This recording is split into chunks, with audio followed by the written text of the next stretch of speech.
Hello for today mga labs. Ayan, tayo nga ngayon ay mamamalansya nitong mga ginagamit ng bata sa pagpasok sa school.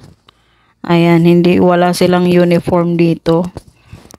Ganito lang, simpleng t-shirt lang, tsaka pants, yun lang yung suot nila sa pagpasok sa school. Lift the handle. Siguro dahil bago pa lang yung pasukan. So baka ganon. Bagong lipat nga kasi sila dito kaya nagbago din ng school yung bata. So siguro mga next month. Lift the handle. Lift the handle.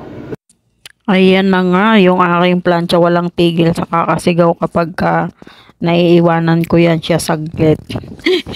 Panay ang left the handle ng machine na to. Kaya hindi mo rin talaga pwedeng iwanan siya ng matagal. Lift the handle.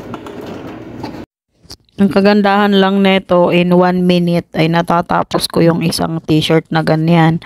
Kasi hindi mo na siya kailangang baliktarin, one way lang yung pag-ipit mo sa kanya.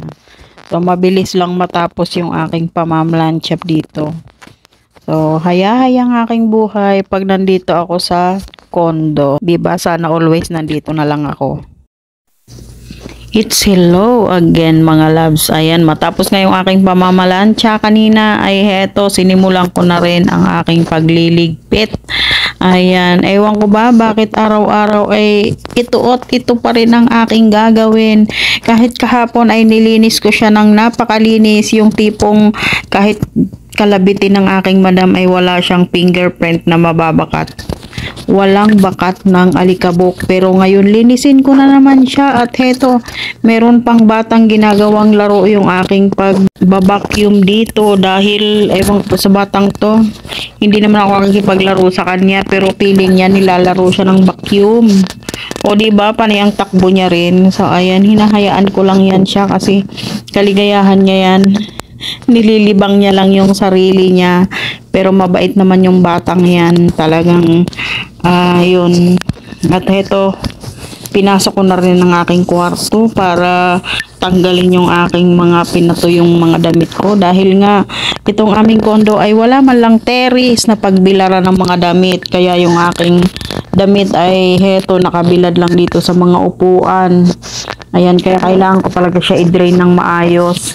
Ayan, matapos ko siyang tupiin at ayan, sinimulan ko na rin i-vacuum dahil yung aking mga hair, diba?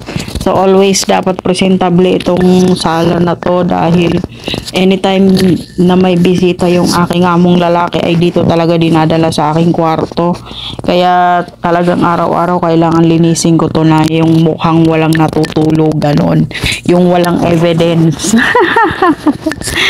Ganyan. Kaya heto, yung mama talagang dali-dali akong naglinis para maayos ko yung aking silid tulugan, 'di ba?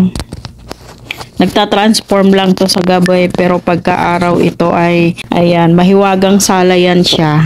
So ayan, ako nga ay magtutupi ng aking tulugan para mawala na yung bakas ng aking pagtulog kagabi. Thank you for watching mga loves sa aking mga pinaggagawa ngayon dito sa kondo ngayong araw.